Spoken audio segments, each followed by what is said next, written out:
বাংলাদেশের রাজনীতিতে ফের এক বড় পালাবদলের ইঙ্গিত দিচ্ছে নির্বাচন কমিশনের নতুন উদ্যোগ। আসন্ন একাদশ জাতীয় সংসদ নির্বাচনকে সামনে রেখে ইসি চূড়ান্ত করেছে গণপ্রতিনিধিত্ব আদেশের খসড়া। এতে যুক্ত হয়েছে নতুন একটি বিধান। বাংলাদেশের রাজনীতিতে একটা অশনি সংকেত, অশনি খবর। ডক্টর ইউনূসের অধীনে তো নির্বাচন হবেই না, বরং ডক্টর ইউনূস সরকারের বিদায়ের পর নতুন যে সরকার আসবে সেই সরকারও নির্বাচন করতে পারবে না। তারপরে আরেক সরকার আসবে, তারাও পারবে না। তারপরে নতুন কেউ এসে জরুরি অবস্থা জারি করে রাজনৈতিক দলগুলোকে পিটিয়ে সোজা করে তারপরে নির্বাচন করতে পারে। আগামী নির্বাচন নিয়ে বিএনপি ব্যাপক উদ্বেগ উৎকণ্ঠার মধ্যে আছে। তারা মনে করছে যে নির্বাচনের রোডম্যাপ ঘোষণার পর থেকে যেসব পরিস্থিতি তৈরি হচ্ছে সেগুলো হচ্ছে নির্বাচনকে ব্যাহত করার মহল বিশেষের ষড়যন্ত্র। রাষ্ট্র ক্ষমতা দখলকারী মিথ্যুক ইউনূসের, ফেসিস্ট ইউনূসের চরিত্র এই জাতির সামনে একটু উপস্থাপন করি, তাকে একটু ল্যাংটা করে দেই, দেখি যে এই জাতির সামনে যে ইউনূস কত বড় মিথ্যুক, কত বড় মিথ্যা কথা এই জাতির সামনে বলে। আসলে এটা ক্লাসকে প্রমাণ করে দিই যে বাংলাদেশের বর্তমান অবৈধ দখলদার সরকারের বিদায় আসন্ন।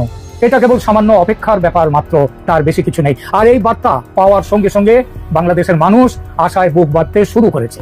ইতিপূর্বে সেই ফেব্রুয়ারি থেকে ওয়াকার সাহেবের হঠাৎ জেগে ওঠা, যাত্রা দলের বিবেকের মতো বড় বড় বাণী ছুড়ে দেয়া, আবার তারপর ঘুমিয়ে পড়া, এসব দেখে দেখে ক্লান্ত হয়ে গেছে মানুষ। মুজিব সদাদের নতুন একটা আব্বা হয়েছে ওয়াকাশা, তারা ভাবে ওয়াকার আবার আবারে ফিরাই নিবে।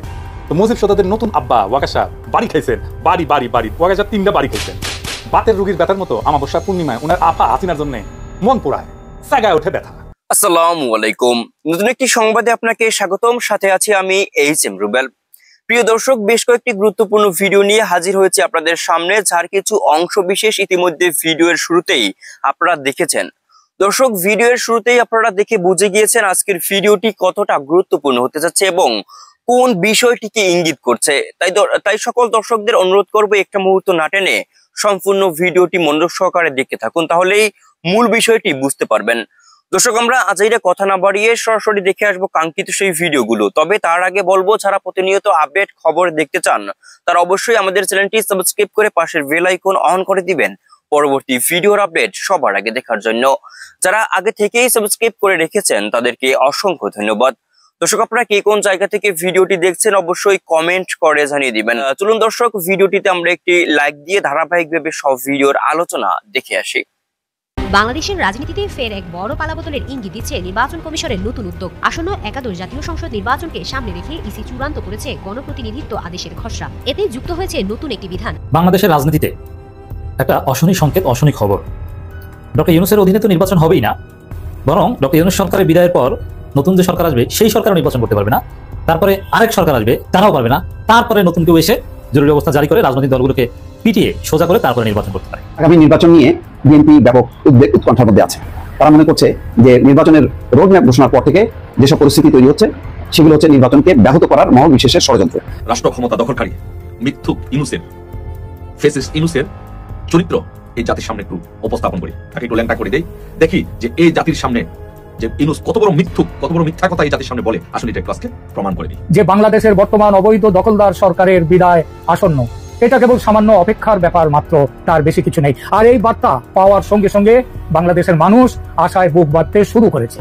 ইতিপূর্বে সেই ফেব্রুয়ারি থেকে ওয়াকার সাহেবের হঠাৎ জেগে ওঠা, যাত্রা দলের বিবেকের মতো বড় বড় বাণী ছুড়ে দেয়া, আবার তারপর ঘুমিয়ে পড়া, এসব দেখে দেখে ক্লান্ত হয়ে গেছে মানুষ। মুজিব সুদা এডিটর সাহেব এটা পাশে লিখে দেন, বুঝেছেন? মানে কি, মানে যারা মুজিব দ্বারা সুদিত, মানে বুঝেছেন তো, মুজিবরে তো বাপ ডাকে, তো সুদিত তো হইতেই হইবে, তাই না? তো মুজিব সুদাদের নতুন একটা আব্বা হয়েছে ওয়াকাশা, তারা ভাবে ওয়াকার আবার আবারে ফিরাই নিবে। তো মুজিব সুদাদের নতুন আব্বা ওয়াকাশা বাড়ি খাইছেন, বাড়ি ওয়াকাশা 3টা বাড়ি খাইছেন। বাতের রোগীর ব্যথার মতো আমাবস্যা পূর্ণিমায় ওনার আপা হাসিনার জন্য মন পোড়ায়, সাগায় ওঠে ব্যথা। ওনার কিছু একটা করার জন্য হাত নিষ্পিস করে।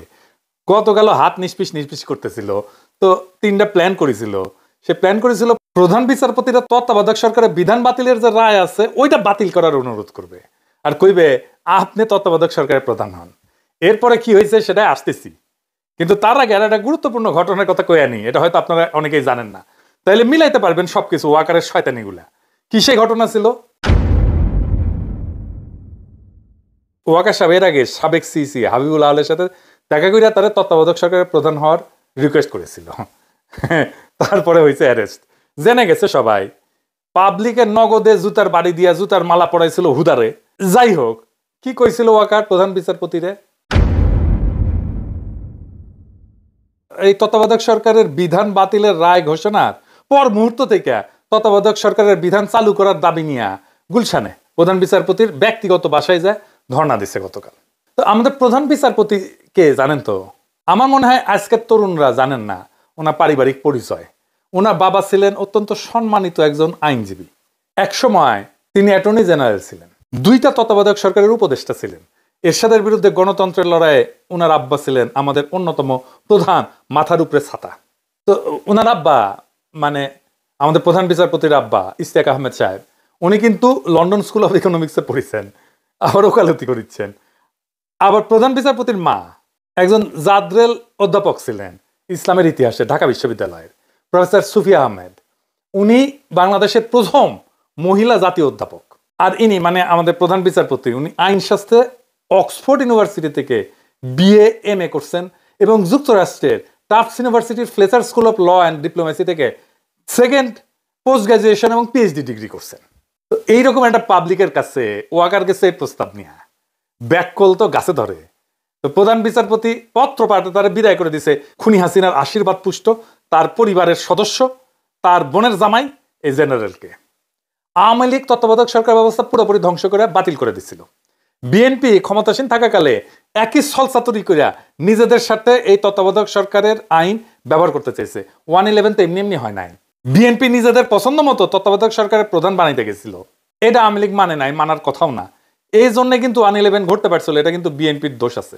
তো যাই হোক, এই ব্যবস্থা বাতিল করার মধ্যে দিয়া দেশে ফ্যাসিজম কায়েম হয়েছিল, যা উৎখাত করতে 15 বছরেরও বেশি সময় লাগছে এবং কয়েক হাজার মানুষকে প্রাণ দিতে হয়েছে, গুম হইতে হয়েছে, আহত হয়েছেন অগণিত। পুরা জাতিকে বিশাল মূল্য পরিশোধ করিয়া ভয়ঙ্কর রক্তক্ষয়ী গণ অভ্যুত্থানে বিজয়ী হইয়া এই অন্তর্বর্তীকালীন সরকার প্রতিষ্ঠিত করতে হয়েছে, যার বৈধতা বাংলাদেশের সকল প্রতিষ্ঠানের ঊর্ধ্বে। কারণ গণ অভ্যুত্থানের মধ্যে দিয়া, বিপ্লবের মধ্যে দিয়া এই সরকার গঠিত হয়েছে। কোনো প্রয়োজনই ছিল না গণধিকৃত পচাগলা সুপ্রিম কোর্টের কাছে গিয়া বৈধতার একটা সনদ নেওয়ার। এই বুদ্ধি যে কে দিছে কে জানে। যাই হোক, তত্ত্বাবধায়ক সরকার নিয়ে দেশবাসীর অভিজ্ঞতা থেকে এটা বলা যায়, এই বিষয়টা শুধু সংবিধান, আইন, আদালত বা দালিলিক বিষয় না, এটা প্রতিদ্বন্দ্বী রাজনৈতিক দলগুলোর বোঝাপড়ার বিষয়, নাগরিকদের হৃদয়ঙ্গম করার এবং রাজনৈতিক সংস্কৃতির বিষয়। তত্ত্বাবধায়ক সরকার ব্যবস্থা পুনঃপ্রবর্তনের ক্ষেত্রে ফ্যাসিবাদী সরকারকে উৎখাতকারী দলসমূহের পূর্ণ সম্মতির উপর ভিত্তি কইরা পৃথক সনদে স্বাক্ষর এবং তার সংবিধানে অন্তর্ভুক্ত করতে হবে। 25 বছর পর 3/4 সংসদ সদস্যের সম্মতি এবং গণভোটে অনুমোদন পাওয়ার মাধ্যমে এই বিধান সংশোধন করা যাবে। একই সাথে ওয়াকার তারেক লেসপেন্সারকে পাঠাইছিল অ্যাটর্নি জেনারেলের কাছে, মানে সে গেছে প্রধান বিচারপতির কাছে, তারেক লেসপেন্সারকে পাঠাইছে অ্যাটর্নি জেনারেলের কাছে এই তত্ত্বাবধায়ক সরকারের আইনগত দিকটা বোঝার জন্য। আর আসিফ নজরুল বলে যাই নাই ওয়াকার সাহেব প্রধান বিচারপতির বাসায়, আমরা তো আসিফ ভাই ঘাস খাই না, তাই না? উষ্টা খাইলে তো আপনার সরকারি উষ্টা খাইতো। যাই হোক, এই সেনাবাহিনী ম্যাজিস্ট্রেসির 1 বছরেও ফ্যাসিবাদী অপরাধীদের কাউকে ধরতে পারেনি। ধরছে বলেন? একজনকে ধরছে? পারেনি। ধরছে যেটা পুলিশ ধরছে। বিভিন্ন ক্যান্টনমেন্টে আশ্রয় নেওয়া হাজার হাজার অপরাধীকে দেশ থেকে পালাইতে সাহায্য করছে এই সেনা প্রধান জেনারেল ওয়াকার। তারপর সে গেছে সুপ্পুর কাছে, মানে ওয়াকার গেছে সুপ্পুর কাছে। কেন গেছে সুপ্পুর কাছে? উদ্দেশ্য হইতেছে জরুরি অবস্থা জারির ব্যাপারে সুপ্পুকে রাজি করেন। কিন্তু গত কয়েক মাস সুপ্পু তো ঘর থেকেই বের হয়নি। এই প্রস্তাবে সাড়া দিতে সময় চাইছেন। কইছেন, জেনারেল সাহেব আপনার হার্টে তো স্টেন্টিং করা আছে, স্বাস্থ্যের প্রতি মনোযোগ দেন। আবার নিজের ভুঁড়ির দিকে ইঙ্গিত করিয়া সুপ্পু কইছে যে আমাদের দুইজনের মধ্যভাগ এত বেশি স্ফীত হয়েছে যে এর ওজন শরীরের নিম্নাংশ নিতে পারতেছে না, নিজের দেহে জরুরি অবস্থা চলতেছে, তখন আমাদেরকে দিয়া জরুরি অবস্থা চালানো যাবে না। তো ওয়াকারের এই কুরকুরানি উঠেছিল কেন? কারণ ওরে কেউ কইছিল তোমার এই পদক্ষেপ পশ্চিমারা সাপোর্ট করবে। একজন আর্মি জেনারেল যে এত বেকুব হয় দেখি নাই। এরপরে গেছে প্রফেসর ইউনুসের কাছে, আর এর মধ্যে খাইছে পশ্চিমাদের কাছে বাম্বু। আমি কালে পশ্চিমাদের কাছে ফোন পেয়েছি সকালবেলা যে সুপুর কাছে গেছে ওই। যাই হোক, সে প্রফেসর ইউনুসের কাছে প্রথম থেকে যে একই কথা ঘ্যান ঘ্যান করিচ্ছে, সেটা কি জানেন? আসেন সেটা একটু বুঝে দেখি। আসসালামু আলাইকুম। পৃথিবীর যে যে প্রান্ত থেকে দেখছেন এবং শুনছেন সবাইকে শুভেচ্ছা জানাচ্ছি। আসুন আজকে আমরা আমাদের বাংলাদেশের রাষ্ট্র ক্ষমতা দখলকারী মিথ্যুক ইউনুসের, ফেসিস্ট ইউনুসের চরিত্র এই জাতির সামনে একটু উপস্থাপন করি, তাকে একটু ল্যাংটা করে দেই, দেখি যে এই জাতির সামনে যে ইউনুস কত বড় মিথ্যুক, কত বড় মিথ্যা কথা এই জাতির সামনে বলে, আসলে এটা একটু আজকে প্রমাণ করে দিই। ইউনুস কি বলেছে? একটি বিদেশি গণমাধ্যমকে দেয়া সাক্ষাৎকারে ইউনুস বলেছেন যে শেখ হাসিনা বাংলাদেশটাকে গাজার মতো করে রেখে দিয়েছেন, গাজার মতো করে রেখে ফেলে চলে গিয়েছেন, উনি এই কথা বলেছেন।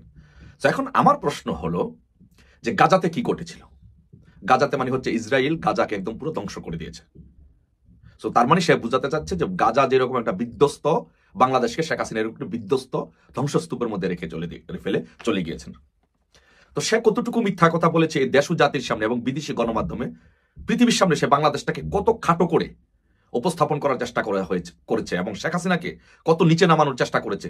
আসুন তার এই চরিত্রটা আমরা একটু উন্মোচন করি। সো আমরা যদি দেখি যে প্রথমে যদি আমরা পদ্মা সেতুর দিকে যাই, যে পদ্মা সেতু যে নির্মাণ করেছে, পদ্মা সেতু নির্মাণ করার ফলে যে এই যে পদ্মা সেতু বাংলাদেশের দক্ষিণ পশ্চিমাঞ্চলের কত মানুষকে সুবিধা দিয়েছে। এই পদ্মা সেতু বাংলাদেশের দক্ষিণ পশ্চিমাঞ্চলের প্রায় 3 কোটি অধিক মানুষকে সুবিধা দিচ্ছে। মানুষ সহজে তাদের বাড়িতে যাতায়াত করতে পারছে এবং পণ্য আনা নেওয়া করতে পেরেছে। তো এর ফলে কি মানুষ কি উপকৃত হয়েছে, না গাজার মতো ধ্বংসস্তূপ হয়েছে বাংলাদেশ? এটি আপনাদের কাছে আমার প্রশ্ন। তারপরে আসুন যে কর্ণফুলী টানেল যে নির্মাণ করেছে, এই যে এই কর্ণফুলী টানেলের ফলে চট্টগ্রামে এবং কক্সবাজারের কত মানুষ উপকৃত হয়েছে, কত মানুষ এখান থেকে সুবিধা পাচ্ছে। তো এই সুবিধা যে পাচ্ছে, এটা কি ধ্বংস না মানুষের জন্য কাজ করার সুবিধা? এটা আপনাদের কাছে প্রশ্ন। তারপরে আসুন রূপপুর পারমাণবিক তাপবিদ্যুৎ কেন্দ্র নির্মাণ করার ফলে রূপপুর পারমাণবিক তাপবিদ্যুৎ কেন্দ্র থেকে 2400 মেগাওয়াট বিদ্যুৎ উৎপাদন হয় এবং পায়রা তাপবিদ্যুৎ কেন্দ্র থেকে 1320 মেগাওয়াট বিদ্যুৎ উৎপাদন হয়। সো যার ফলে বাংলাদেশে এখন কি হয়েছে, ঘরে ঘরে মানুষের কাছে বিদ্যুৎ গিয়েছে, ঘরে ঘরে মানুষ বিদ্যুৎ পাচ্ছে। সো এই যে মানুষ ঘরে ঘরে বিদ্যুৎ পাচ্ছে, এটাকে মানুষ উপকৃত হচ্ছে, মানুষ সুবিধা পাচ্ছে, না বাংলাদেশ গাজার মতো ধ্বংসস্তূপে পরিণত হয়েছে? এই যে ইউনূস বললেন যে বাংলাদেশ গাজার মতো ধ্বংসস্তূপে পরিণত হয়েছে, শেখ হাসিনা রেখে গিয়েছে, এটা কতটুকু মিথ্যা কথা দেশবাসীর সামনে উপস্থাপন করেছে এবং বিদেশিদের কাছে বাংলাদেশকে কতটুকু খাটো করে সে উপস্থাপন করার চেষ্টা করেছে, একটু দেখেন। তারপরে আসুন যে শেখ হাসিনা যে 560টি মডেল মসজিদ নির্মাণ করেছেন, এই যে 560টি মডেল মসজিদ নির্মাণ করেছেন, এই 560টি মডেল মসজিদের নির্মাণ, যে কারা এখানে নামাজ পড়ছে, কারা এই সুবিধাগুলো পাচ্ছে, এটা তো এদেশের সাধারণ মুসলমানগণ, এদেশের সাধারণ মুসল্লি যারা আছেন তারা তো এই সুযোগ সুবিধাটা পাচ্ছেন, এখানে নামাজ পড়ছেন, যারা ইমাম মুয়াজ্জিন তারা এখানে কাজ করছেন। তাহলে এটা কি গাজার মতো ধ্বংসস্তূপে রেখে যাওয়া হলো, না এই দেশের উন্নয়ন করা হলো? এটা আমার প্রত্যেকটি দেশের প্রত্যেকটি বিবেকবান মানুষের কাছে প্রশ্ন। তারপরে আসুন আপনি যদি দেখেন যে 2008 সালে শেখ হাসিনা যখন ক্ষমতা নির্বাচিত হন এজ এ প্রধানমন্ত্রী হিসাবে, তখন জিডিপি ছিল পার ক্যাপিটা 528.81 পার ক্যাপিটা। সো এখন 2024 সালে পার ক্যাপিটা হয়েছে 2593.42 ইউএসডি। সো 2593.42 ইউএসডি পার ক্যাপিটা হয়েছে 2024 সালে। 2008 সালে যেটা ছিল 528.81। তাহলে এই যে বাংলাদেশের 2008 সাল থেকে 2024 সাল পর্যন্ত গ্রাজুয়ালি বাংলাদেশের কত উন্নত হয়েছে, বাংলাদেশ কোথায় থেকে কোথায় চলে গিয়েছে? বাংলাদেশ কি গাজার মতো ধ্বংসস্তূপে পরিণত হয়েছে, না বাংলাদেশ উন্নয়নের রোল মডেল প্রতিষ্ঠিত হয়েছে? এটা আপনাদের দেশবাসীর কাছে ছেড়ে দেওয়া হলো বিচার করার, যে একজন কত বড় একজন মিথ্যুক প্রতারক বন্ড হলে একজন সাবেক প্রধানমন্ত্রীকে খাটো করার জন্য এই ধরনের মিথ্যাচার করতে পারে।